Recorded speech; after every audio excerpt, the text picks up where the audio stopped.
New competitors and a challenging economic environment are squeezing Volkswagen's finances. Volkswagen continues to struggle with some serious headwinds.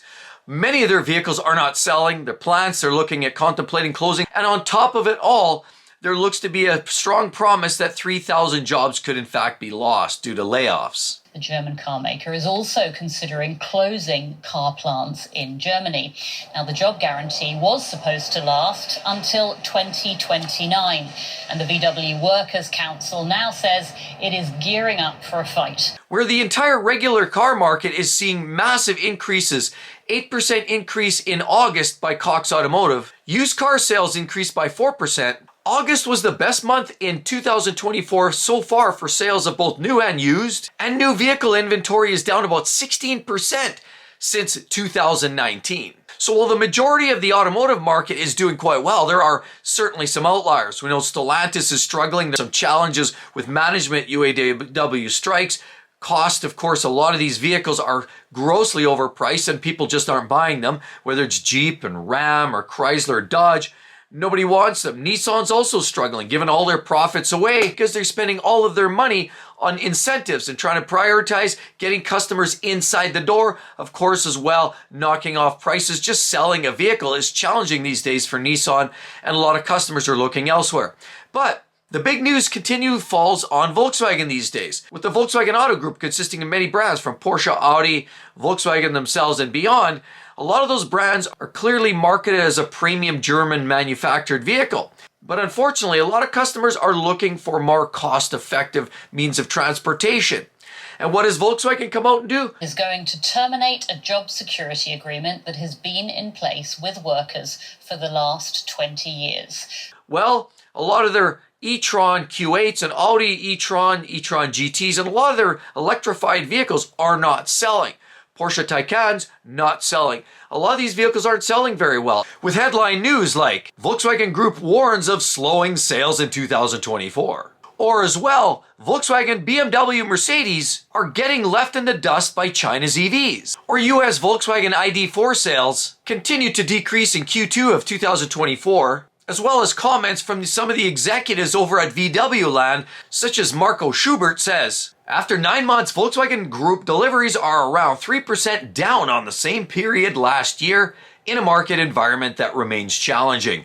We grew significantly in North and South America and increased our market share in Europe, where we were able to keep our vehicle handovers to customers largely stable. But we are experiencing significant headwinds from the market. Competitive situation in China is particularly intense, which is the main reason for the global decline in our deliveries. In the coming months, numerous attractive new models across all brands will strengthen our market position worldwide.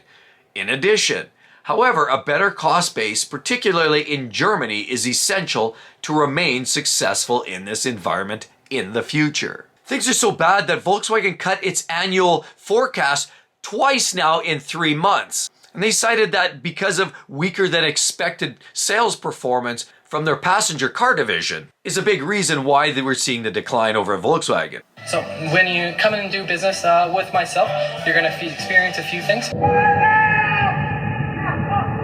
You're going to notice that I'm fairly straightforward, honest. I don't want to, do a smoke show or anything like that. Take the property in, sell it, not give the people their money, and when people ask for the property back, she doesn't have it. But it doesn't just end with Volkswagen, because we're also seeing it. BMW, Mercedes are also have to recalculate and reformulate their projections because their sales are grossly down too. But on that note, Volkswagen is now forecasting a 5.6% profit margin for 2024 as opposed to where they initially thought they'd be closer to 6.5% to 7% profit margin. Its initial sales forecasts were also anticipated to be 5% up, but they've revised that to now something closer to looks like a 0.7% drop to about 320 billion euros. But many of these challenges are related to geopolitical tensions, US outlook, and what, of course, politics plays the game. China is a big contender in this game, and while China's manufacturing many cost-effective vehicles, or EVs, that puts a lot of strain on the European market manufacturers like Volkswagen, Porsche, Mercedes, and BMW. But Volkswagen's Brussels plants, home of the Audi Q8 e-tron is looking like it's in serious distress right now. But insiders share that this Volkswagen plant that's been manufacturing vehicles for Volkswagen since 1949 is a strong possibility of its closing its doors coming up really soon. And they're producing electric vehicles, but we're seeing the European markets are not cost effective. They're not creating competitive vehicles that the regular consumer can buy.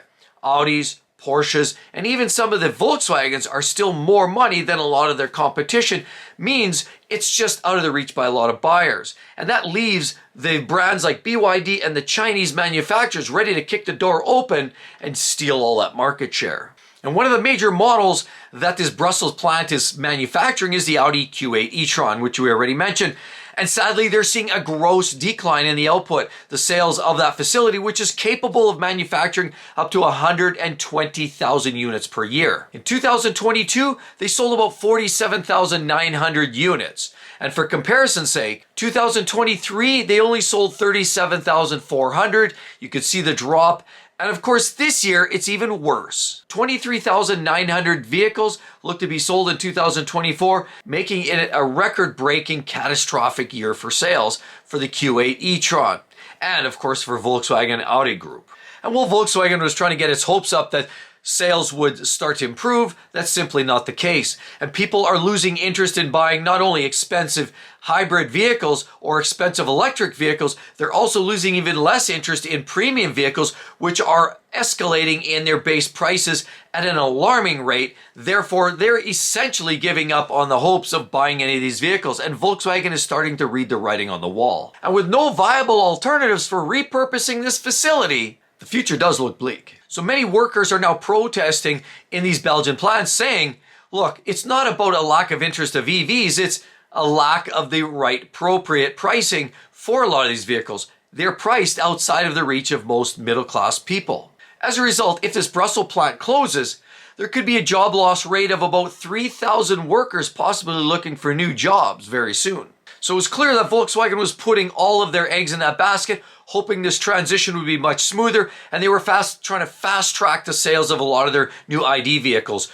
or of course the Taycans, or as well as the e-tron vehicles from Audi. They're trying to push those to market. The sad part is the price of these vehicles are too high. Now you're competing with the Chinese market, which has an undercutting effect and a low-cost alternative coming up from the back door. Of course, that's the heavy competition. And people in China are making the decision to buy some of the BYD and some of the Chinese manufactured vehicles rather than some of the European vehicles, which have enjoyed years of popularity. Sales now have dwindled, they're drying up, and so far this year, we've only seen about 12.6% of total vehicle sales in the European Union be associated with a pure EV vehicle.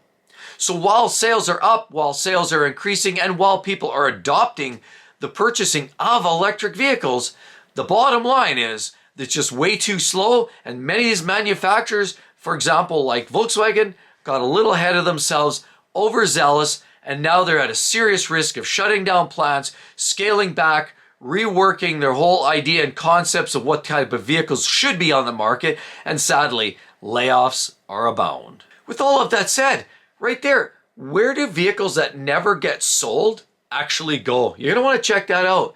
Hope to see each and every one in the next one. We'll see you real soon. Bye-bye.